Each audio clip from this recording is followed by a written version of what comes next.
Hi, I'm Richard Karn, and you may have seen me on TV talking about the world's #1 expandable garden hose. Well, the brand new Pocket Hose Copperhead with Pocket Pivot is here, and it's a total game changer. Old-fashioned hoses get kinks and creases at the spigot, but the Copperhead's Pocket Pivot swivels 360 degrees for full water flow and freedom to water with ease all around your home. When you're all done, this rust-proof anti-burst hose shrinks back down to pocket size for effortless handling and tidy storage. Plus, your super light and ultra-durable Pocket Hose Copperhead is backed with a 10-year warranty. What could be better than that? I'll tell you what, an exciting exclusive offer just for you. For a limited time, you can get a free Pocket Pivot and their 10-pattern sprayer with the purchase of any size Copperhead hose. Just text WATER to 64,000. That's WATER to 64,000 for your 2 free gifts with purchase. WATER to 64,000. By texting 64,000, you agree to receive recurring automated marketing messages from Pocket Hose. Message and data rates may apply. No purchase required. Terms apply. Available at pockethose.com/terms. I want to pause now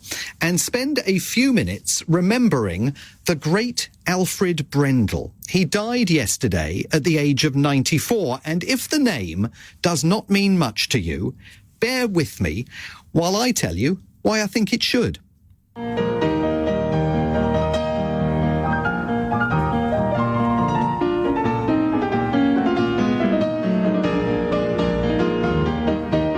Alfred Brendel was one of the giants of the classical music scene, with a career that lasted from his first public performance as a 17-year-old pianist in Austria in 1948, all the way through to his final concert in Vienna in 2008.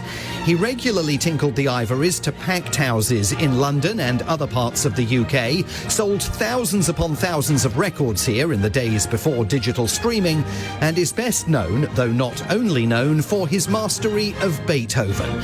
This is Beethoven's Emperor Piano Concerto, played here by Brendel with the Chicago Symphony Orchestra under conductor James Levine.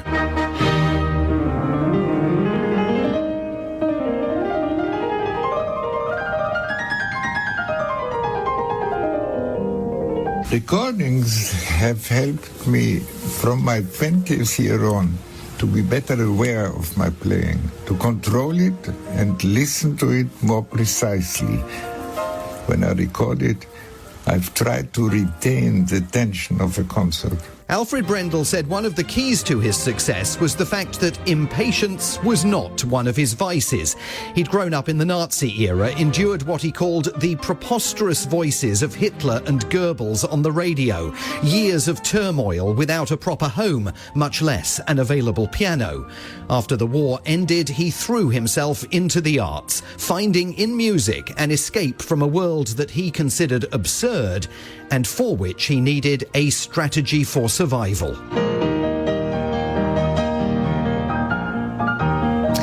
Well, joining me now to remember Alfred Brendel and look at why we should note his passing, Classic FM legend John Suchet, himself no slouch in the Beethoven department. He has written more extensively and knowledgeably about the great composer than anyone else out there. And I should tell you that John and I used to work together many, many years ago. And John, it is absolutely lovely to have you on the programme tonight. Why does Alfred Brendel matter?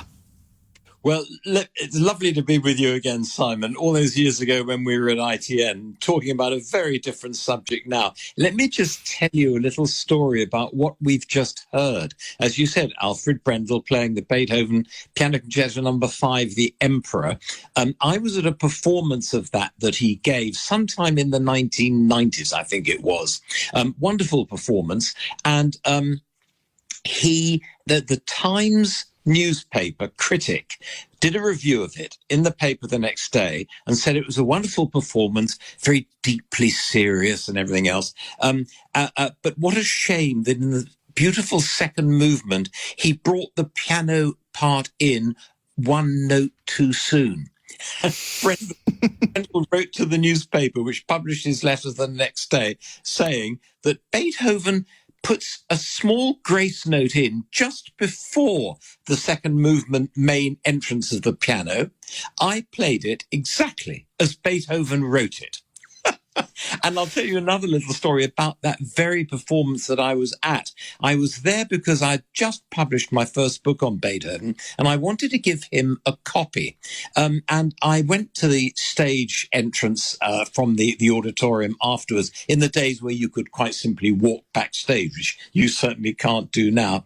And I went backstage, and the conductor was in his dressing room, and there was a queue of people waiting to go and tell him how wonderful he'd been. I don't actually remember who it was. It wasn't James Levine, who you've just played, but I can't remember who it was. And Brendel was in his dressing room. The door was open. No one was waiting to see him. And I walked to the door, and he was just sitting on a chair, taking off his patent leather shoes and putting an ordinary pair of shoes on.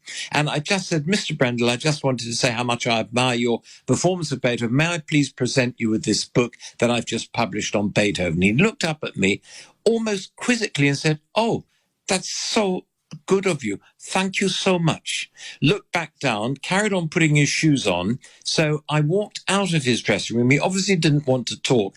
And as I walked away, I turned and I saw him walk out of his dressing room, turn in the other direction and walk to the stage door and leave the festival hall. There wasn't a single person waiting there to say how wonderful it'd been or anything like that. He just didn't have that kind of personality. In a way, he never cut through. He was not a household name like some other people, but he was a deeply serious performer, unflamboyant, about as different to, well, to name one or two of the modern generation, someone like Lang Lang, the great Chinese performer, who is so, his arms fly everywhere. He smiles at the audience.